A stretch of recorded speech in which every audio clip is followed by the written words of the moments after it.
索土，鳌拜那些挑拨离间的话是你告诉皇后的吗？原来李氏兄妹是奸邪的谣言就是这么传出来的，还真是三人成狮虎，连朕都险些当真了。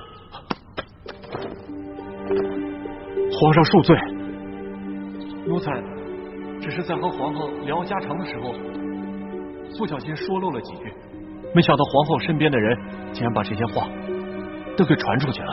索土，朕知道你是皇后的亲叔叔，你要维护皇后乃人之常情，但朕也是人，朕也有七情六欲，朕身边需要这么一个知心斗趣的人。奕欢是汉女，自幼定了亲，他早晚都要出宫嫁人的，他也威胁不到皇后的地位，你明白吗？皇上，奴才真的是冤枉，奴才这些所为并非是为了维护皇后啊，奴才所做的一切都是因为担心皇上和大清的安危啊。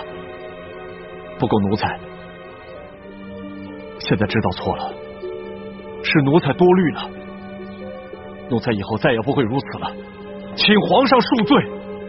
行了，起来吧。这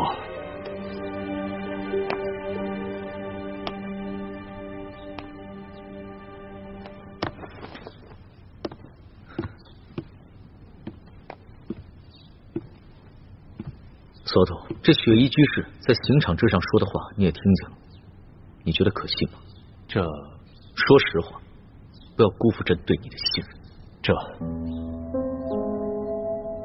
皇上，奴才觉得雪衣居士所说的话也只是道听途说，并没有真凭实据，所以并不可全信。但要真是让奴才完全不再怀疑李氏兄妹，可奴才这心里的确是不踏实啊。你也倒算是说了一回实话。其实啊，朕的心中和你想的是一样的。若是这雪衣居士真的是在临死前动摇，那他就应该说出所有的真相。可是他在言语之中，分明还是在替吴三桂开脱，只是死咬着李氏兄妹不放。